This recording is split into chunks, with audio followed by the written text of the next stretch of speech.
नमस्कार मित्रांनो, आज एका नवीन व्यवसायाच्या शोधात आपण आलेलो आहोत सातारा जिल्ह्यातील जळगाव या गावामध्ये. आज आपल्यासोबत असणार आहेत ऋषिकेश शशिकांत जाधव. ऋषिकेशने पुण्यामध्ये मेकॅनिकल इंजिनिअरिंग पूर्ण केलं.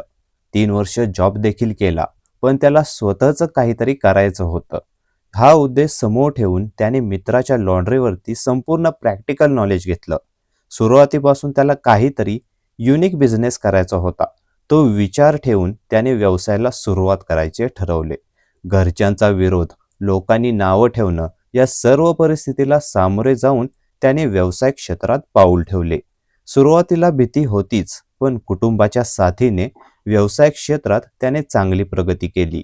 आज ऋषिकेश आणि त्याचे कुटुंब अत्यंत आनंदाने हा व्यवसाय करत आहेत. लोकांच्या चांगल्या रिस्पॉन्समुळे आता घरपोच सेवेला देखील सुरुवात केली आहे. चला तर मग ऋषिकेशचा हा खडतर प्रवास आपण देखील जाणून घेऊयात.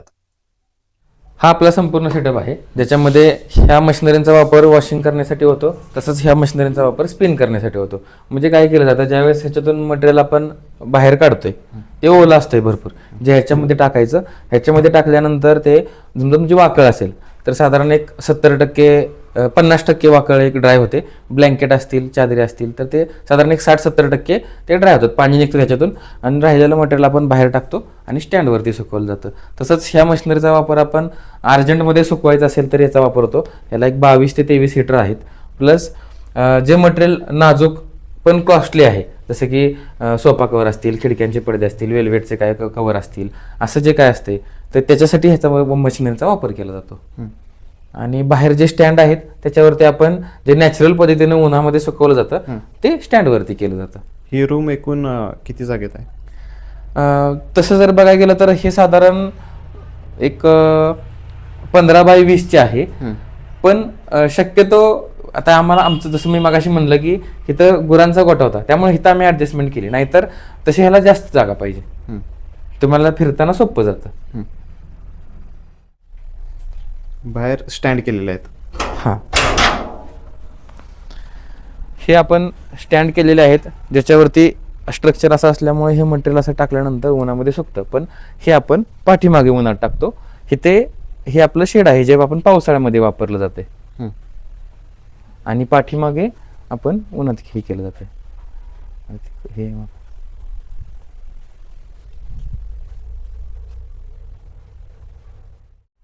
दादा नमस्कार. नमस्ते. पहिल्यांदा मला तुमचा परिचय द्या संपूर्ण. मी ऋषिकेश जाधव माझं नाव. जळगाव हेच माझं गाव आहे. आणि मी 4थीपर्यंत इथं कोरेगावला शाळेला होतो. 5वीपासून हॉस्टेलला होतो पन्हाळ्याला 10वीपर्यंत. त्याच्यानंतर इंजिनिअरिंगला पुण्याला होतो. मेकॅनिकल इंजिनिअरिंग मी केलेलं आहे. आणि त्याच्यानंतर एक 3-1 वर्ष जॉब केला. बऱ्याच 2-3 कंपन्यांमध्ये जॉब केल्यानंतर लॉकडाऊन पडलं. पण असं लक्षात आलं की कुठेही गेलं तरी आज रोजी कॉन्ट्रॅक्ट वरतीच कामावर घेतलं जाते. आणि आपण कितीही क्षमतेनं चांगलं काम केलं तरी त्याचा म्हणजे आज रोजी आता पुण्यासारख्या ठिकाणी किंवा अगदी साताऱ्यात सुद्धा कॉन्ट्रॅक्टवरती असल्यामुळं काय होतं की एक 8 महिन्यानंतर एक तर काढलं जाते, किंवा त्याच कंपनीमध्ये कॉन्ट्रॅक्ट चेंज करून घेतलं जातं, ते कंटिन्यू ठेवलं जाते. आपलं काम तेच राहतंय, पण कॉन्ट्रॅक्ट बदलल्यामुळं आपण कंपनीच्या पेरोलवर कधीच येत नाही. मग काम करायचं, मध्ये ते कॉन्ट्रॅक्ट त्यांचे ते थोडेसे पैसे राहणार, आपल्याला तुटपुंजा पगार. म्हणजे ऍक्च्युली लॉकडाऊनमध्ये निर्णय घेतला की आता आपण पुण्याला नाही जायचं माघारी. एक थोडंसं गेलो, पण लगेच माघारी म्हणलं आता दुसऱ्या लॉकडाऊनच्या वेळेस म्हणलं आता लॉन्ड्री चालू करायची. आणि चालू करताना असं होतं की सगळेच कपड्यांमध्ये केलं जाते. तर आपला असा विषय होता की वेगळं काहीतरी पाहिजे. मग आज रोजी वाकळ असेल, ब्लँकेट असतील, गोधडी किंवा मोठमोठे रजाया, मंडपाचे पडदे वॉशिंग कोणच करत नाही. मंडपाचे पडदे भरपूर मोठे असतात. मग आपण असा विचार केला की ह्या सगळ्यात जायचं. मग हे सगळं करत असताना सुरू केलं. सुरुवातीला असं वाटलं गाव पातळीवरती लोकांचं कसं राहते, काय राहते. आपण घरातल्यांचा थोडासा राहिला विरोध की इंजिनिअरिंग केलेलं आहे आणि लॉन्ड्री चालू करते, असंही राहिलं. पण सुरुवातीला वडिलांनी सपोर्ट केला. त्याच्यानंतर घरातल्यांना सगळ्यांना वाटायला लागलं चला काहीतरी करतोय ना, मोकळं तर बसत नाही. मग असं करत करत घरातल्यांनी सुद्धा परत नंतर सपोर्ट केला चालू झाल्यानंतर वगैरे सगळं, कारण घरातल्यांचा तसा मोठा सपोर्ट राहिला. मला असं वाटतं की त्यावेळेस सातारमध्ये आपलंच पहिलं असं असेल की जे आपण एवढ्या मोठ्या प्रमाणामध्ये वाकळं ब्लँकेट म्हणा हे म्हणा किंवा पडद्यांचं हे आपण असं सगळं चालू केलं. आणि मग भरपूर लोकांचा, मंडपवाल्यांचा तर भरपूर प्रतिसाद मिळाला, कारण मंडपवाले म्हणले की आमच्यासाठी ही गैरसोय भरपूर होती. आम्हाला कॅनलला घेऊन जायला लागायचं किंवा नदीला घेऊन जायचं लागायचं धुण्यासाठी. मॅन पॉवर कमी असेल तर बरेच मंडपवाले म्हणायचे आम्ही ते टाकूनच द्यायचो आणि नवीन खरेदी केलं जायचं. ते तुमच्यामुळे म्हणले आमचा नवीन खरेदीचा ताप वाचला. आणि मग आम्ही हे सुरू झालं. याच्यानंतर आता साधारण एक 4-5 वर्ष झाली चालू आहे. आणि आपला जो म्हणजे रेट सुद्धा आहे तो अतिशय म्हणजे गाव पातळीवरती भरपूर शेतकरी वर्ग आहे सगळा. तर शेतकरी वर्ग असल्यामुळे त्यांना अफोर्डेबल परवडेल असं ते आपण सगळे रेट आहेत आपली. रेटवर आपण येऊयाच. मला सांगा की याची सुरुवात करताना जसं की तुम्ही म्हटलं तुम्ही नोकरी करत होता, तिथे तुम्हाला साधारणतः पगार किती मिळत होता? सुरुवातीला मी अगदी सगळ्यात माझा पहिला जॉब होता तर सकाळी 8 ते संध्याकाळी 8 असं 12 तास, आणि नाईट असेल तेव्हा रात्री 8 ते सकाळी 8, 12 तास काम करून 12,000 पगार मिळायचा सुरुवातीला. त्याच्यानंतर एक्सपिरियन्स घेतल्यानंतर ज्यावेळेस पुण्यात गेलो किंवा परत सातारमध्ये माघारी येऊन जॉब केला, परत पुण्याला जॉब केला, असं ज्यावेळेस केलं त्यावेळेस 12,000वरून 15, 18, 20,000 असं होत गेलं. पण एक आपल्या लक्षात आलं की आपण फार इन्क्रीमेंट आपली होणार नाही आणि आपल्या अपेक्षेप्रमाणे इन्क्रीमेंट होईपर्यंत 40 यायची. त्याच्यामुळे म्हणलं वेळेत आपण आपलं बास करूयात. आणि आणायचं आपल्याकडे पावडर केमिकलचं नॉलेज आहे तर आपण ते घेतलेलं आहे. तर मग लोकांना ह्याचं नसतं. आणि दुसरी गोष्ट काय की लॉन्ड्री म्हणलं की पारंपरिक पद्धतीने सोडा वापरणे, लॉन्ड्री सोडा वापरणे हे जास्त चालतं. पूर्वीपासूनच ते चालत आलेली गोष्ट आहे लॉन्ड्री सोडा वापरणे. आपलं असं आहे की आपण त्या गोष्टीला पहिल्यापासून हे ठेवलं की लॉन्ड्री सोडा नाही वापरायचा, जे वापरायचं ते पावडर लिक्विडच वापरायचं.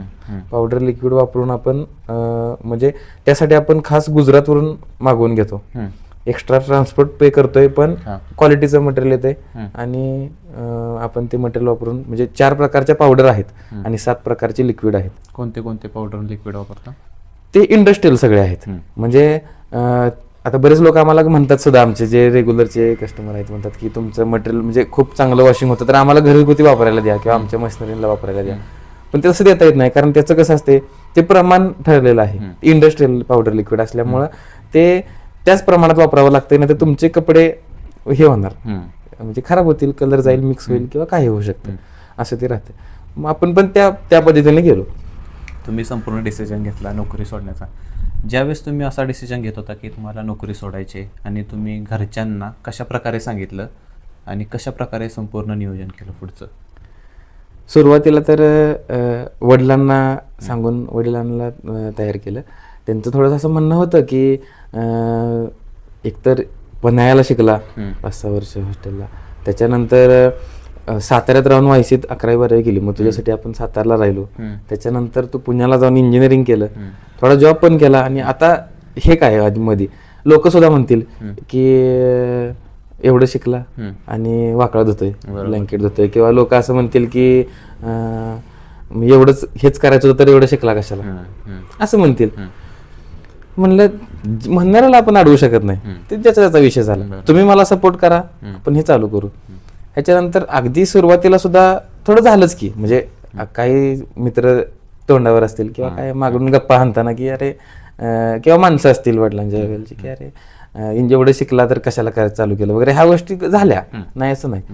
पण आज रोजी ते लोक म्हणतात सुद्धा की बरं झालं, एक चांगलं डिसिजन झालं.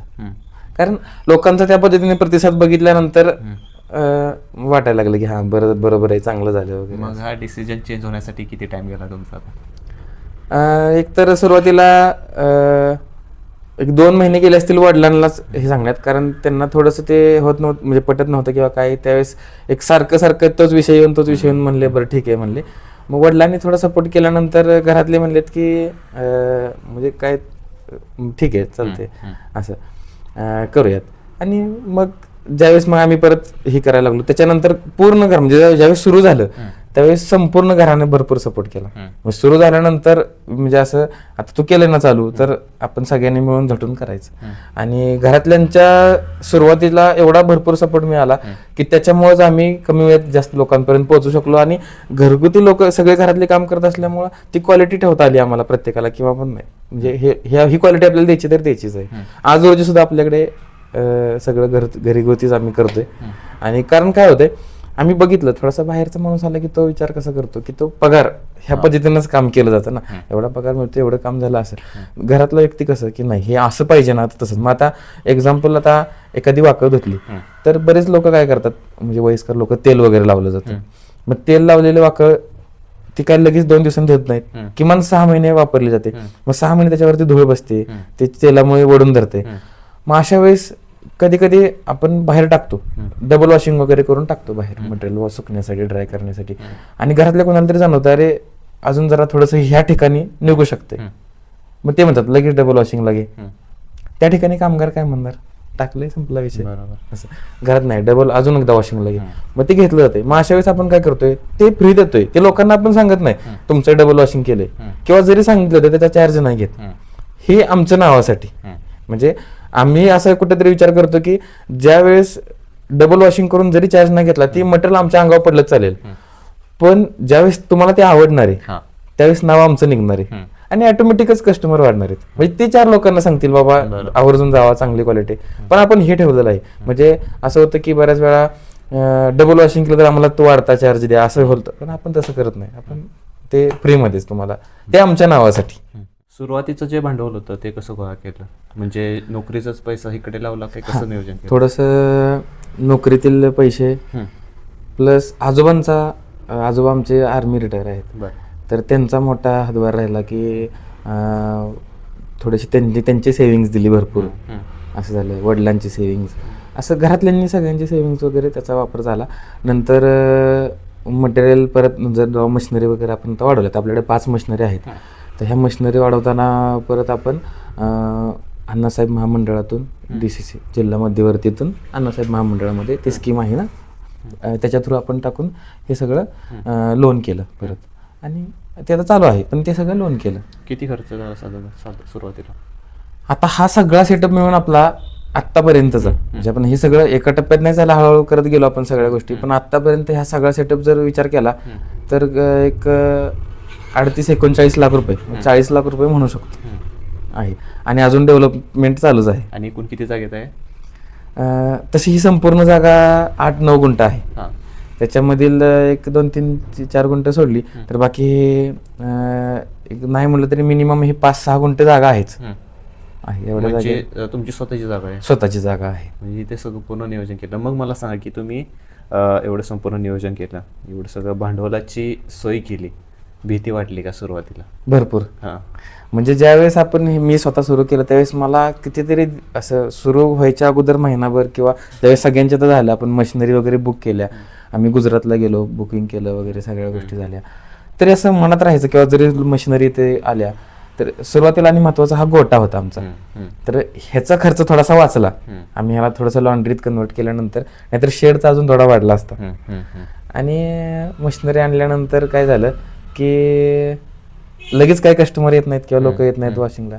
तर असं राहायचं की मनात राहायचं कायमस्वरूपी की एक तर आपण एवढं मोठं डिसिजन घेतलंय आणि घरातल्यांच्या म्हणजे त्यांना तयार केलंय, आणि असं असताना जर हे चालत नाही तर 100% आपल्याला परत माघारी जॉबच करावा लागणार. आणि हे सगळं कायमस्वरूपी आपल्याला ऐकावं लागणार की हे झाले. त्यामुळं असं होतं की आपल्याला ती भीती होती मनात. पण कुठेतरी असं वाटत होतं की एकदा लोक धुवायला आलीत तर ते लोक परत आली पाहिजेत, ही क्वालिटी आपण नक्की देणार, हे म्हणत होतंच. आणि असं असल्यामुळं ज्यावेळेस लोक हळूहळू येत गेलीत, आम्ही सुरू केलं साधारण एक म्हणजे मशिनरी आपल्याकडे इथे येऊन 17 जानेवारीला बसल्या. 26 जानेवारीला आपण 26 जानेवारीचा मुहूर्त बघून आपण चालू केलं.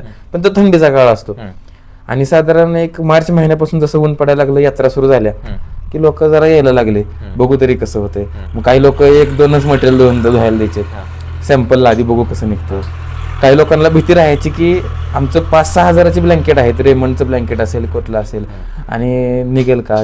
मग असं ते दिलं जायचं, मग चेक केल्यानंतर निघते असं, मग परत नंतर घरातलं सगळं आणलं जायचं, असं होत होत होत होत मग लोकांकडून एकमेकाला कळत गेले. असं करत मग आपण परत काय झालं, वयस्कर लोकांचं असं म्हणणं यायला लागलं आजूबाजूच्या गावातून किंवा कोरेगावमधून, आमची मुलं मुंबईला आहेत, पुण्याला आहेत किंवा आर्मीत आहेत आणि आम्हाला पोच करायला कोण नाहीये, आम्ही आणू शकत नाही आता. मग आम्ही रिक्षाने आणायला गेलं तर म्हणजे ते आम्हाला बाहेर जाऊन ते शोधावं लागणार रिक्षावाला वगैरे, तर तुमची काही सोय आहे का? मग असा विचार केल्यानंतर मग आपण असं त्या लोकांसाठी आवर्जून चालू केलं घरपोच सेवा. मग ज्याच्यामध्ये आपण काय करायचो, आम्ही त्यांना म्हणायचो की रिक्षावाला, आता कोरेगाववरून जर जळगावला एखादी भाड्याची गाडी आली तर ती 300 रुपये घेते. आम्ही कोरेगावमध्ये जातो, मटेरियल घेऊन घरी येतो, म्हणजे हिथं लॉन्ड्रीवर त्यांच्या घरून घेऊन येतो, हिथं सगळं संपूर्ण वॉशिंग करून पूर्ण सुकल्यानंतर ड्राय झाल्यानंतर परत पॅकिंग करून आपण त्यांना माघारी घरी देतो आणि माघारी येतो. मग हे जे फेरे होतात आपले, ह्या फेऱ्यांमध्ये आपलं 150 रुपयांचं पेट्रोल जळते. मग आम्ही म्हणतो आम्हाला 150 रुपये द्या, आणि ती वन टाइम गाडी 300 रुपये घेते, परत 300 रुपये घेणार, म्हणजे ते 600 रुपये खर्च होणार, तिथे आपण 150 घेतोय. मग लोकांना ते परवडायला लागलं आणि मग लोक द्यायला लागले. मग आम्ही काय करतोय, आम्ही म्हणतोय आम्हाला फक्त खर्च द्या गाडीचा, म्हणजे इंधन खर्च द्या, आम्ही तुम्हाला घरपोच करू. मग असं करत असताना परत काय व्हायला लागलं की ज्या लोकांना जॉबला जायचंय त्यांना वेळच नाहीये, ते पण लोक म्हणायला लागले आम्ही तुमचा चार्ज पे करतो, द्या, आमचं घेऊन जावा. मग असं सुरू झालं. पुन्हा काही लोक दोघांमध्ये द्यायला लागले, आमच्या दोघांचं घेऊन जावा. मग दोघांचं घेऊन जातं तर आम्ही म्हणायला लागलो की ठीक आहे, मग 150 रुपये आहेत, दोघांनी 70-75 रुपये द्या, 50-50 झालं. मग असं करत करत करत आता लोक काय करतात, आमच्या दोघा तिघांचं आहे, घेऊन जावा, जो काय चार्ज आहे तो आम्ही दोघं तिघं देऊ, त्यांनाही परवडतं आणि घरपोच सेवा मिळून जाते. आतापर्यंत किती वर्ष झाले असेल तुम्हाला व्यवसायात? आता साधारण एक 4.5 वर्ष झाले. आता मला हा अनुभव ऐकून घ्यायचा तुमच्याकडून की पहिल्या ऑर्डरचा तुमचा अनुभव काय होता, ज्यावेळेस पहिल्यांदा इथे धुण्यासाठी कपडे आले? पहिल्यांदा ज्यावेळेस आले ना, ऍक्च्युली आम्ही तुम्हाला म्हणलं 26 जानेवारीला चालू केलं, 17 जानेवारीला मशिनरी सगळ्या सेट करून तयार होत्या. आम्ही ट्रायल घ्यायला सुरुवात केली मशिनरींची, की आपण जे पावडर लिक्विड मागवलंय त्याचं ट्रायल घ्यायला सुरुवात केली, मशिनरींचं ट्रायल घ्यायला सुरुवात केली.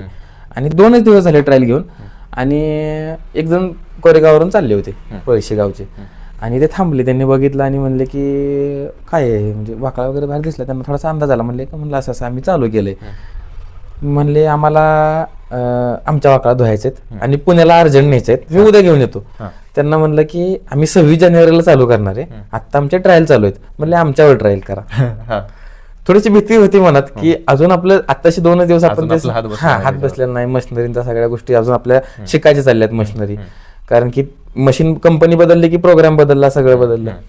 मग ते म्हणले नाही, काय असेल ते तुम्ही करा, हे तुमचं मटेरियल बघून मला जाणवते तुमची क्वालिटी आहे, तुमचं सगळं होतंय सेट व्यवस्थित, म्हणजे ट्रायल वगैरे आहे चांगली. तर म्हणले धुवा आमचं. म्हणले ठीक आहे चालतंय. ते म्हणले आम्हाला अर्जंटमध्ये पुण्याला न्यायचंय, त्यामुळे आम्हाला हे, आम्ही घरी जाणार होतो म्हणले, आता आम्ही कॅनलला घेऊन जाणार होतो म्हणले. तर बरं झालं म्हणले उलट. मग बरं ठीक आहे म्हणलं. मग आणलं त्यांनी, वॉशिंग केलं, सगळं झालं. आणि 2 दिवसांनी त्यांना फोन करून विचारलं पुण्याला गेल्यानंतर, आवडलं त्यांना.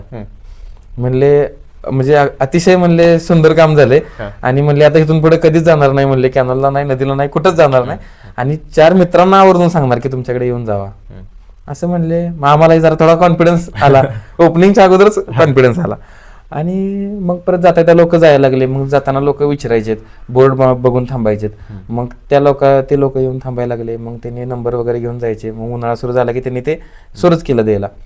काही लोक विचार करायचे, म्हणजे आता गाव पातळीवर असल्यामुळे शेवटी शेतकरी वर्ग काही विचार करायचे की आपण आहे घरात भरपूर जण, आपण धुयात. पण ज्यांच्या आता विभक्त झालेत कुटुंब, धुवायला एक वाकड धुवायला 4 लोक पाहिजेत, 4 कोपरे धरायला पाहिजेत पारंपरिक पद्धतीने धुवायचं म्हणलं तर. ते 4 जण धरून आपटणार. आपटल्यानंतर काय होतं तर सेंटरचाच पोर्शन फक्त आपटला जातो, साईडचं क्लीन होत नाही. सुरुवातीला 2 वाकड धुतल्या किंवा ब्लँकेट धुतलं, तिसऱ्याला ती ताकद राहत नाही, परत ते पिळायचंय, 4थ्याला पाण्यातनं काढूनच टाकलं जातं. आणि जिथं कुठे तुम्ही धुताय तिथं तुम्हाला ते संपूर्ण वाळेपर्यंत बसायचंय, त्याच्यावरती ते पूर्ण सुकलं पाहिजे. ते वाळं आलं तर ते परत तुम्हाला सरळ करून तिथं दिवसभर तुमचा तिथं जाणार आहे, किमान 1 माणसाचा. ह्या सगळ्या गोष्टी. आणि त्याच ठिकाणी आपल्या इथे दिल्यानंतर काय व्हायला लागलं, टाकायचं, जायचं, संध्याकाळी यायचं डायरेक्ट घ्यायचं तयार. म्हणजे सुकण्याची पण सोय ठेवलेली आहे. सुकण्याची पण सोय आहे आपल्याकडे, स्टँड वगैरे आपण केलेले आहेत की जेणेकरून स्टँडचं स्ट्रक्चर असं आहे की कमी वेळेत उन्हामध्ये ते सुकलं पाहिजे, असं ते स्टँड बनवलेले आहेत आपण, ते जेणेकरून अशी पसरून वाकळ ती पडते. आणि लोकांना हे सोयीस्कर वाटायला लागलं की आपण काहीच ताप घ्यायचा नाही आणि 4 दिवस अंग दुखणार धुवून, परत डॉक्टरांची भरती, ते मेडिकलची वगैरे गोळ्यांची भरती, त्यापेक्षा हे 4 पैसे इथं द्या आणि आपला आरामशीर मध्ये संध्याकाळी येऊन घेऊन जावा, हे लोकांना आवडायला लागलं. घरपोच सेवा आल्यानंतर अजून लोकांना सोयीस्कर झालं आणि असं सगळं सुरू झालं. त्याच्यानंतर तर आम्हाला ज्यावेळेस आमच्याकडे इथं वडूत मधले लोक यायला लागले वॉशिंगला, त्यावेळेस त्या लोकांचा अनुभव असा होता की त्यांनी सांगितलं, आम्ही ज्यावेळेस इथं धुवायला द्यायचो तर आमच्याकडे बाबा मॅनपॉवर नाही, पण आमचे ते लोक धुतात बाबा, किंवा माहुलीवरती धुतलं जायचं घाटावरती, तर आम्ही काय करतोय 4 माणसांना गावातल्या घेऊन जायचं, ज्यांना म्हणायचं बाबा चला, मग त्यांना प्रत्येकाला 500-500 रुपये द्यायचे, प्लस त्यांना जेवण द्यायचं सगळं काम झाल्यानंतर. मग ते येणार, आपली पावडर, त्यांना आपलं मटेरियल द्यायचं सगळं, ते धुणार, त्यांना चौघांना 500-500 द्या, म्हणजे 2000 रुपये दिले, प्लस त्यांना जेवण घाला, म्हणजे कसंही 3000 रुपयाचा खर्च होतोय. आणि आपण ते फक्त धुवून जाणार, आपण दिवसभर वाळवायचं आणि आपलं आपण घरी घेऊन यायचं, दिवसभर तिथे थांबायचं. 3000 रुपये कसाही खर्च येतोय. आणि मग ते वाकडं तुमच्या 5 असू द्यात, 10 असू द्यात, 15 असू द्यात, 2000-3000 रुपये हा खर्च येणारच आहे. त्या ठिकाणी तुमच्या इथे आल्यानंतर म्हणले 10 वाकड धुतल्या, 700 रुपये खर्च आहे. मग 700 रुपयामध्ये आणि आम्ही जे काही येऊ ते 50-100 रुपयाचं पेट्रोल, आणि ह्याच्यात आम्हाला काहीच टेन्शन नाही, यायचं तुमच्यापाशी टाकायचं निघून जायचं, संध्याकाळी यायचं आणि घेऊन जायचं. मग एक तर आम्हाला बसायचं वाचून गेलं, पैसे वाचले, आणि जे हाताने धुतल्यानंतर सेंटरचाच पोर्शन क्लीन होतोय आणि परत शेवटचं मटेरियल क्लीनच होत नाही. ते मशिनरीमध्ये पहिल्यापासून शेवटपर्यंत संपूर्ण सगळं क्लीन होतंय, अगदी किनारी ना किनारी क्लीन होत आहेत. आणि आपलं पावडर लिक्विड ही इंडस्ट्रियल असल्यामुळे अजून क्वालिटी वाढते. ह्या सगळ्या गोष्टी व्हायला लागल्या. मला सांग की तुम्ही सांगितलं उन्हाळ्यात आपल्याला सुकण्यासाठी सोय केली, समजा पावसाळ्यात ऑर्डर आली, कशी त्याची सोय केली? पावसाळ्यामध्ये आपण हे बाहेर आपण एक शेड केलेलं आहे की साधारण ते 30 बाय 60 फूट शेड आहे. पावसाळ्यामध्ये लोकांचं द्यायचं प्रमाण कमी असते, पण कुणाचं वर्षश्राद्ध असते, वास्तुशांत असते, धुवून घेणं गरजेचं असते, अशा वेळेस त्या लोकांना आपण आवर्जून त्यासाठी शेड केलं. परत काय झालं की काही लोक पुण्यावरून येत आहेत आणि शनिवार रविवारच त्यांच्याकडे वेळ आहे आणि घेऊन जायचे. बरं, पावसाळ्यामध्ये कसं होतं की वातावरण दमट असतं, ऊन नसतं, आणि अशा वातावरणात किमान 4 दिवस लागतात सुकायला. मग त्यावेळेस लोकांना तेवढा वेळ नाही, 2च दिवस, शनिवारी येणार आणि रविवारी जाणार आहेत. मग अशा वेळेस आपण अर्जंट त्यांना सुविधा द्यायसाठी आपण मशिनरी घेतल्या की आपल्याकडे आता तुम्ही जर देताय तर मशीनवरती आम्ही ते तुम्हाला अगदी एका दिवसात म्हटलं तरी पावसाळ्यामध्ये पडत्या पावसामध्ये तुम्हाला सकाळी दिलेलं मटेरियल संध्याकाळी देतो, पण मशिनरीवरती आपण तेच त्यांना सुकवून दिलं जातं. तुम्ही सगळा व्यवसाय केलाच आहे, हा व्यवसाय तुम्हाला हाच का करावा असं वाटला? अनेक मार्केटमध्ये व्यवसाय आहेत, पण या व्यवसायाची तुम्हाला कल्पना कशी सुचली आणि कुठे तुम्ही हा व्यवसाय बघितला? काय झालं की तसं आपण शोधत होतो बरेच. मुळातच मी, आमचा गाळा आहे सातारमध्ये, तर मी 11वी पासून असं होतं की आपल्याला इथं काहीतरी करता येऊ शकतं का. ज्यावेळेस आपलं इंजिनिअरिंग जाणं हे सुद्धा काही असं फिक्स नव्हतं, मग ती कॉलेजला असल्यापासून की असं काय करता येऊ शकतं का आपल्याला की ते आपल्या गाळ्यामध्ये आपल्याला भाडं द्यायचं नाही आणि असं होईल. त्या हिशोबाने आम्ही थोडंसं कधीही कुठेही गेलो तर मार्केटचा सर्वे करत राहायचं की इथं काही नवीन आहे का. हे 11वी पासूनच चालू होतं. आणि 1-2 वेळा ज्यावेळेस वडिलांना असं म्हणलं की आपण काहीतरी चालू केलं पाहिजे, त्यावेळेस वडील असं म्हणायचे की जे कराल ते हटके असलं पाहिजे, असं म्हणायचे की असं नको की ह्यांनी हे चालू केलंय लगेच शेजारी ते आपण चालू केलंय, असं नाही, जे पाहिजे ते वेगळं पाहिजे. अशा वेळेस त्यांनी मला एक उदाहरण सुद्धा दिलं होतं की सातारमध्ये पवई नाक्यापाशी एक लोणचं विकणारा माणूस की जो जिना आहे आणि जिन्याच्या शेजारी किती बारीक जागा असते, तर त्या बारीक जागेमध्ये जिन्याखाली तो सगळं ठेवून विकतोय. पण लोणच्याची क्वालिटी आणि एवढ्या प्रकारचे त्यांच्याकडे ते लोणचे होते की आवर्जून साताऱ्यामधले लोक ते त्यांच्यापाशी येऊन पावशेर द्या, अर्धा किलो असं संपलं की घेऊन जायचं, कंटिन्यू रश चालू. हे त्यांचं उदाहरण झालं. अगदी आमच्या दाजींनी काल परवा मला एक उदाहरण दिलं, निकमवाडीचे आमचे जे दाजी आहेत, की ते म्हणले की त्यांच्या इथं एक जण तूप देतो, पण तूप म्हणल्यानंतर ते म्हणले की बाबा मला तूप पाहिजे, असं बाबा तूप पाहिजे. ते म्हणले की मिळणार, पण 2 महिन्यानंतर मिळणार. म्हणजे तूप घ्यायसाठी सुद्धा 2 महिने वेटिंग आहे. Waiting. बरं बाहेर मिळत नाही का? मिळतंय. तरी सुद्धा का? तर ते काहीतरी प्युअरिटी असेल, क्वालिटी असेल, ही क्वालिटी आणि वेगळे पण जर तुम्ही ठेवताय तर तुम्हाला आवर्जून लोक तुमच्याकडे येतातच आणि एक वेगळं राहतं. तर अशा शोधात आम्ही होतो, पण ते काय कधी असं वाटायचं की आपल्याला भेटेल का काय वेगळं.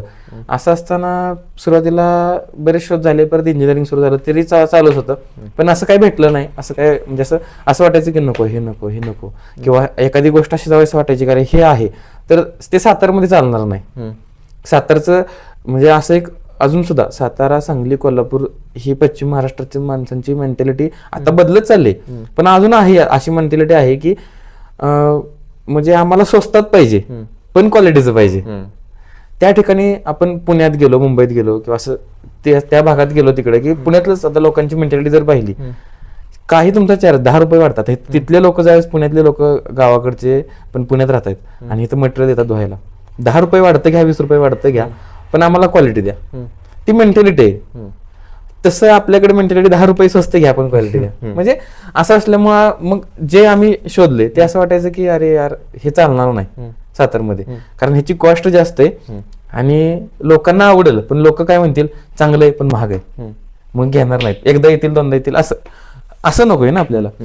मग बरं गोष्ट पण अशी पाहिजे की सुरुवातीला मग आम्ही असं बघितलं की हे करूया का ते करूया का, पण लोक वर्षातून असं होतं की किमान एक रोटेशन वर्षातून झालं पाहिजे.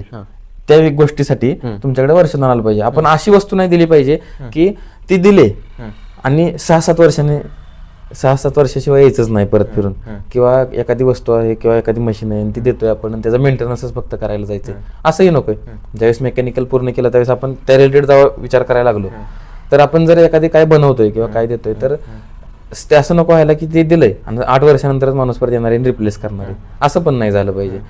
मग ते एक सायकल राहिली पाहिजे, ती कंटिन्यू डोक्यात फिरायचं की लोणच्या वाल्यासारखं, की माणूस 15 दिवसांनी, महिन्याने जाते. आज रोजी बेकरीत गेलं, मग बेकरीचा एक असा ते सुद्धा त्या रिलेटेड सुद्धा विचार केला की आज जर तुम्ही बेकरीतला एक प्रोडक्ट खाल्ला, 2 दिवसांनी संपला तर माणूस परत जाते. डोनेट असेल, पाव असेल, काय असेल, असं काहीतरी पाहिजे की जी सायकल चालू राहिली पाहिजे. पण बेकरीचं थोडंसं पाहिलं तर बेकरीचं कसं होतंय की तुम्हाला नॉलेज आलं पाहिजे, कारण कामगाराच्या जीवावर जर तुम्ही म्हणाल तर कामगारांचा मी थोडंसं ज्यावेळेस पूर्ण बेसिक सर्वे केला त्यावेळेस असं लक्षात आलं की कामगार तुमचं चांगलं चालतंय असं दिसलं, पगार वाढवा नाही तर मी निघून जातो. बरोबर. आणि आपलं त्याला फक्त चाललंय दिसतं, जाणं दिसत नाही. ते सगळं ज्यावेळेस मॅनेज करायचं असते, हे असते. आणि मग कामगार जर गेला निघून तर आपल्याला आलं पाहिजे, ते शिकायसाठी आपण परत त्यात गेलं पाहिजे. मग ह्या सगळ्या गोष्टीचा विचार करता म्हणलं आपल्याला तिकडं काय जायचं नाही, कारण की असं जर जायला लागलो आपण तर 2-3 वर्ष आपले त्यात जाणार आहेत प्रॉपर आपल्याला संपूर्ण सगळं शिकण्यासाठी. आणि आपल्याकडे पावडर केमिकलचं नॉलेज आहे, मग आपण ते का करू नये. मित्राकडे आपण तिथे जाऊन जे जॉब करत झालं होतं आपल्याला, त्याला मदत करत 3 शिफ्टमध्ये काम असायचं. मग ते आपल्याला जे नॉलेज आले त्याचा फायदा करून घेऊयात. त्याला विचारलं, तोही म्हणला अतिशय चांगला आहे आपलं, जो सातारमध्ये गावाकडे तुला करायला कधीही चांगलं आहे किंवा सातारमध्ये करायला. मग त्याचा कॉन्फिडन्स, त्याचा अनुभव आणि मला थोडासा आलेला अनुभव, ह्याच्यातून आम्ही आपलं ह्याच्यात आलो. याच्यात तुम्ही आला. मला सांग की तुम्ही हे एक्झाम्पल दिले की क्वालिटी बाबत तिथे रांगेत उभे राहायचे, तुमच्या इथे कधी जास्त ऑर्डर येतात आणि अशी कधी परिस्थिती आली का की माणसं थांबलेत, वेटिंगला थांबलेत बाहेर? हा, काय होतं त्यावेळी तुम्हाला कधी वाटलं का की आपल्याकडे पण एक कामगार असावा? काय होतं उन्हाळ्यामध्ये बऱ्यापैकी माणसांचं असतं की उन्हाळ्यात धुवायला काढायचं यात्रेच्या तोंडावरती, साफसफाई करून केरायला घर काढलं की वाकड ब्लँकेट जे काय आहे ते सगळं काढायचं आणि लॉन्ड्री करून घ्यायचं. पाहुणे रावळे येतात, वापरतात, त्यांना फ्रेश मटेरियल मिळतं आणि जे नाही वापरत परत ते ठेवण्यात ठेवायचं. आणि ही एक मेंटॅलिटी परत एक 6 महिन्यानंतर परत वापरायला ते जे ठेवलंय ते हिवाळ्यात वगैरे काढलं जातं. मग काही लोक काय करतात की एकच मटेरियल 2 टप्प्यात धुवायचं, 6 महिन्यानं धुवायचं, परत 6 महिन्यानं धुवायचं, म्हणजे दिवाळीच्या तोंडावरती आणि उन्हाळ्यात धुवायचं, असं लोक करतात. तर काही लोक एकदम धुवून घेतात, 6 महिने ते वापरायचं, ते ठेवायचं, 6 महिने हिवाळ्यासाठी दुसरं जे ठेवणीतलं ठेवलंय ते वापरायचं आणि एकदम वर्षाला एकदम धुवायचं. मग असं केल्यामुळे काय होतं की उन्हाळ्यामध्ये जास्त रश राहतो, यात्रेमुळे, आणि यात्रा 2-2 दिवसाच्या फरकात असतात आपल्या भागात वगैरे इकडे तिकडं. मग लोकांचं ते प्रमाण कंटिन्यू असतं की आम्हाला मग त्यावेळेस आपल्याला थोडंसं सांगावं लागतं एखाद दिवस थांबा, दुसरा दिवस थांबा. कारण आमचं म्हणणं असं आहे, लोकांना म्हणजे जास्त मटेरियल घेऊन धुवून घाई गडबड करायची नाही. आपली कॅपॅसिटी आहे एवढी, आपण एवढं धुवायचं, ते धुतलेलं मटेरियल त्याचीच क्वालिटी व्यवस्थित द्यायची. एखादा म्हणजे असं नाही की आपण कसं विचार करतो, आज आपण समजा 4 लोकांचं धुवू शकतो एक्झाम्पल, तर तिथं 5 नाही लोकांचं धुवायचं, 4 लोकांचंच प्रॉपर धुवायचं. कारण ते व्यक्ती 6 महिन्यांनी किंवा वर्षांनी येणार आहेत, तर त्यांना ते सॅटिस्फॅक्शन मिळालं पाहिजे. आपले पैसे गेल्यासारखं आपल्याला ही क्वालिटी मिळाली, हे राहिलं पाहिजे. मग त्यावेळेस थोडंसं थांबावं लागतं लोकांना. आणि त्यावेळेस असं वाटतं आम्हाला की कामगार हवाय, पण एकतर आज रोजी असं झालंय की माणसाला कष्टाचं काम नकोय, त्याला दुकानात काम करायला पाहिजे, आरामशीर काम करायला पाहिजे. पण असं वाकळ म्हणलं की उचला पातळीचा विषय येतो, ते त्यांना असं वाटतं की नको. ऍक्च्युअल मध्ये आम्ही बाहेर टाकून देत असतो, त्यांना तसं काम कमी राहू शकतं, पण नको वाटतं लोकांना. आणि जर ठेवायचंच म्हणलं तर मगाशी मी म्हणल्याप्रमाणे की जे आपण जेवढ्या ह्यानं बघतोय तेवढ्यानं तो कामगार बघत नाही. आता तुमच्या संपूर्ण प्रोसेसबद्दल मला सांगा की आपल्याकडे कोणत्या कोणत्या प्रकारच्या वाकळा वगैरे काय काय धुतलं जातं? आपण सुरुवातीपासून जे आपलं मटेरियल जे वॉशिंग करतोय ते आपलं जास्त करून वाकळ, ब्लँकेट, बेडशीट असतील किंवा मंडपाचे पडदे असतील, चादर असतील, सतरंजा असतील. मग सतरंजा मंडळांच्या असतात किंवा भजनी मंडळांच्या जास्त असतात, मंदिरातल्या असतात, अशा मोठ्या सतरंजा. पडदे तर मोठे असतातच मंडपाचे. हे सगळं आपण वॉशिंग करतो.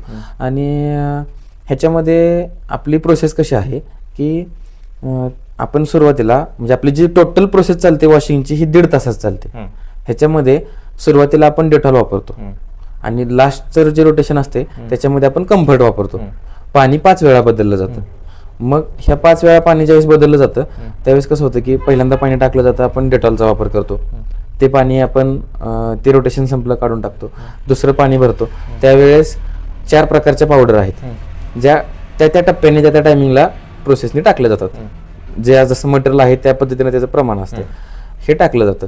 त्याच्यानंतर ज्यावेळेस त्याचं रोटेशन संपतं त्यावेळेस तिसऱ्यांदा ज्यावेळेस पाणी भरलं जातं त्यावेळी लिक्विड वापरलं जातं. 7 प्रकारचे लिक्विड आहेत, त्याचंही त्या प्रोसेसनी त्या टप्प्यात ते प्रमाणाप्रमाणे वापरलं जातं. तिसऱ्यांदा ज्यावेळेस पाणी काढून 4थ्या वेळी आपण भरतो त्यावेळेस ते फक्त पाणी असतं, ज्यातून ते फक्त वॉटर वॉश होतं. आणि ज्यावेळेस 5व्या वेळी पाणी घेतो त्यावेळेस आपण कम्फर्ट वापरतो. आणि आपल्या पावडर लिक्विडला एक म्हणजे विशिष्ट स्मेल आहेच, प्लस कम्फर्टचा स्मेल असा. ज्यावेळेस मटेरियल सुकतं, ज्या चांगलं व्यवस्थित पूर्ण वाळलं जातं त्यावेळेस त्याचा तो वास खुलतो चांगला.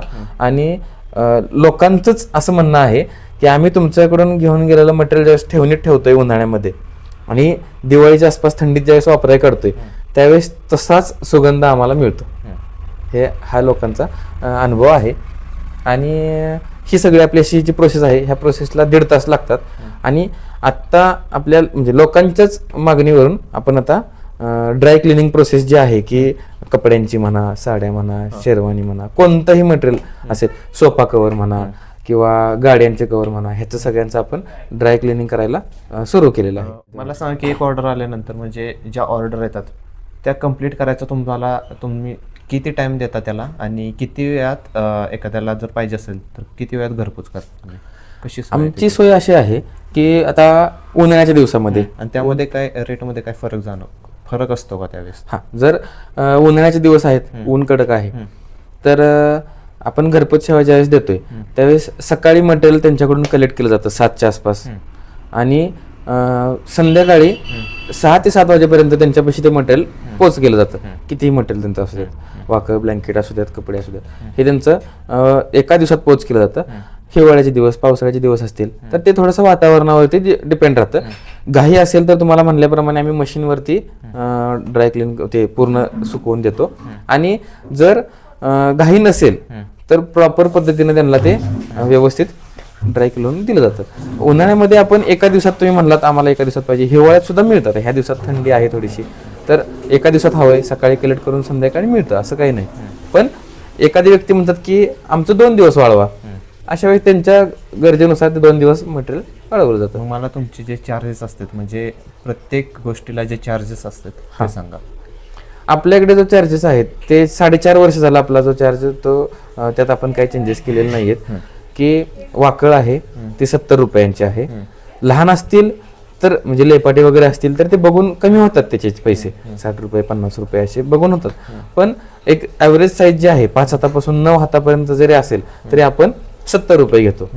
ब्लँकेट असेल, रग असेल, रजई असेल तर हे सिंगलचं असेल तर 70 रुपये, डबलचं असेल तर 80 रुपये, जम्बो काश्मीर असतील 90 रुपये असं आहे. आणि काही अगदी मोठे असतील तर 100 रुपये पण आहे. आणि ह्याच्यामध्ये बेडशीट असेल तर 20-30 रुपये, चादर असेल 30-40 रुपये असा आपला रेट आहे. कपड्यांचं असेल ड्राय क्लिनिंगचं तर ते म्हणजे 80 रुपये ड्रेस आहे ड्राय क्लिनिंग विथ प्रेसिंग आणि 100 रुपये आहे स्टार्च करून असा रेट आहे. ह्याच्यामध्ये हा ॲव्हरेज रेट झाला.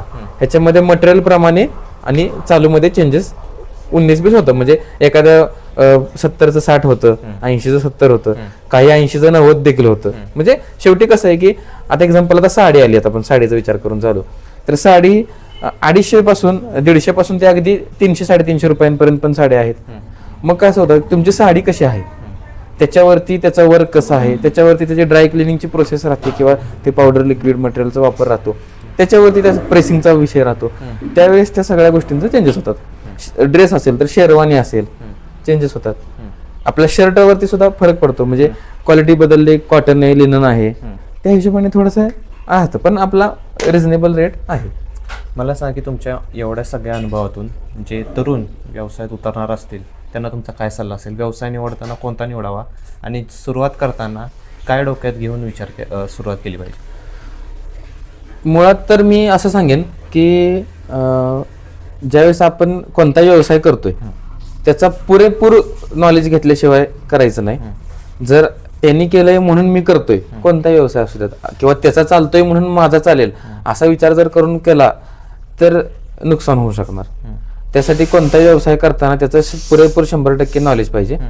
दुसरी गोष्ट अशी की ज्यावेळेस तुम्ही ते करताय त्यावेळेस आपल्याला दिसतं अरे व्यवसाय करतोय, मनाचा मालक आहे. तसं नाही.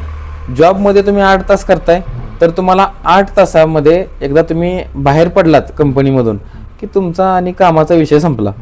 तसं व्यवसायामध्ये कसं होतंय, तुम्हाला कंटिन्यू तेच ठेवायचे डोक्यामध्ये. तुम्हाला वेळ म्हणजे असं नाही की 8च तास काम करायचे, तुम्हाला कितीतरी वेळा 12-12, 13-13 तास काम करायला लागू शकतं. तुम्हाला जेवण वेळेवर मिळू शकणार नाही. दिसतं मनाचा मालक, पण ॲक्च्युअलमध्ये ते तुम्हाला उभं करत असताना त्याच्यात भरपूर संघर्ष करावा लागतो. त्यामुळे त्या संघर्षाची तयारी करून उतरलं पाहिजे. चालेल. आता तुमचं मला नाव, मोबाईल नंबर आणि पत्ता सांगा, जेणेकरून कोणाला काही शंका असेल तर ते तुम्हाला डायरेक्ट संपर्क करू शकतील.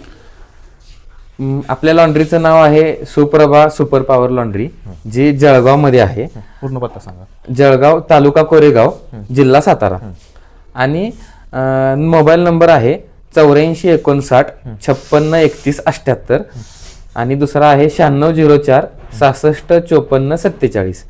आणि आपण कोरेगावकरांसाठी किंवा ज्यांना कोरेगावमध्ये जवळ पडतं, कोरेगाव तालुका ज्यांना जवळ पडतोय त्यांच्यासाठी आपण कोरेगावमध्ये देखील कोरेगाव रहमतपूर रोडला मॉडर्न शाळेसमोर आदर्श शिवनेरीमध्ये तिथेही आपलं काउंटर आहे, जे की तिथेही तुम्ही दिलं तरी चालू शकतं. चालेल. खूप खूप धन्यवाद दादा. तुमचा हा पूर्ण व्यवसाय मी ऐकला. अत्यंत सुंदर असा व्यवसाय आणि तुम्ही अगदी तरुण वयात हा व्यवसाय सुरू केला.